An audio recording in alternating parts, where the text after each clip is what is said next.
पंचतंत्र की कहानी, बगुला भगत। एक वन प्रदेश में एक बहुत बड़ा तालाब था। हर प्रकार के जीवों के लिए उसमें भोजन सामग्री होने के कारण वहां नाना प्रकार के जीव, पक्षी, मछलियां, कछुए और केकड़े निवास करते थे। पास में ही बगुला रहता था, जिसे परिश्रम करना बिल्कुल अच्छा नहीं लगता था। उसकी आंखें भी कमजोर थीं। मछलियां पकने के लिए तो मेहनत करनी पड़ती है, जो उसे खलती थी। इसलिए आलस्य के मारे वह प्रायः भूखा ही रहता। एक टांग पर खड़ा यही सोचता रहता कि क्या उपाय किया जाए कि बिना हाथ पैर हिलाए रोज भोजन मिले। एक दिन उसे एक उपाय सूझा तो वह उसे आजमाने बैठ गया। बगुला तालाब के किनारे खड़ा हो गया और लगा आंखों से आंसू बहाने।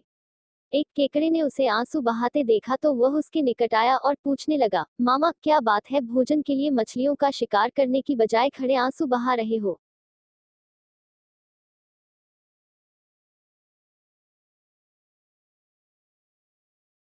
बगुले ने जोर की हिचकी ली और भर्राए गले से बोला, बेटे बहुत कर लिया मछलियों का शिकार। अब मैं यह पाप कार्य और नहीं करूंगा। मेरी आत्मा जाग उठी है, इसलिए मैं निकट आई मछलियों को भी नहीं पकड़ रहा हूँ। तुम तो देख ही रहे हो। केकड़ा बोला, मामा शिकार नहीं करोगे, कुछ खाओगे नहीं तो मर नहीं जाओगे। बगुले ने एक और हिचकी ली, ऐसे जीवन का नष्ट होना ही अच्छा है बेटे, वैसे भी हम सबको जल्दी मरना ही है। मुझे ज्ञात हुआ है कि शीघ्र ही यहाँ 12 वर्ष लंबा सूखा पड़ेगा। बगुले ने केकड़े को बताया कि यह बात उसे एक त्रिकालदर्शी महात्मा ने बताई है, जिसकी भविष्यवाणी कभी गलत नहीं होती। केकड़े ने जाकर सबको बताया कि कैसे बगुले ने बलिदान व भक्ति का मार्ग अपना लिया है और सूखा पड़ने वाला है। उस तालाब के सारे जीव, मछलियां, कछुए, केकड़े, बत्तख व सारस आदि दौड़े दौड़े बगुले के पास आए और बोले, भगत मामा अब तुम ही हमें कोई बचाव का रास्ता बताओ। अपनी अक्ल लड़ाओ, तुम तो महाज्ञानी बन ही गए हो। बगुले ने कुछ सोचकर बताया कि वहां से कुछ कोस दूर एक जलाशय है जिसमें पहाड़ी झरना बहकर गिरता है। वह कभी नहीं सूखता। यदि जलाशय के सब जीव वहां चले जाएं तो बचाव हो सकता है। अब समस्या यह थी कि वहां तक जाया कैसे जाएं। बगुले भगत ने यह समस्या भी सुलझा दी, मैं तुम्हें एक एक करके अपनी पीठ पर बिठाकर वहां तक पहुंचाऊंगा, क्योंकि अब मेरा सारा शेष जीवन दूसरों की सेवा करने में ही तो गुजरेगा। सभी जीवों ने गदगद होकर बगुला भगत जी की जय के नारे लगाए। अब बगुला भगत के पौ 12 हो गई।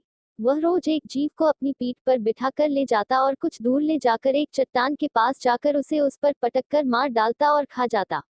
कभी मूड हुआ तो भगत जी 2 फेरे भी लगाते और 2 जीवों को चटकर जाते। तालाब में जानवरों की संख्या घटने लगी।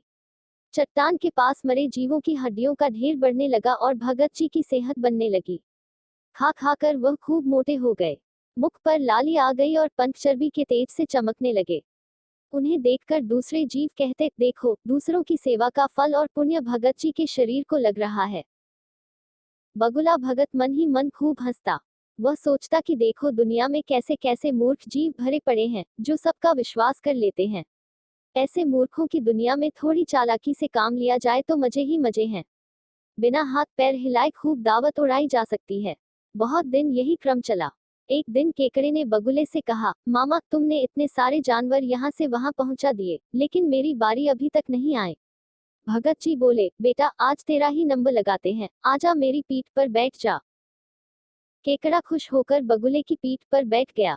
जब वह चट्टान के निकट पहुंचा तो वहां हड्डियों का पहाड़ देखकर केकड़े का माथा ठनका। वह हकलाया, यह हड्डियों का ढेर कैसा है? वह जलाशय कितनी दूर है मामा?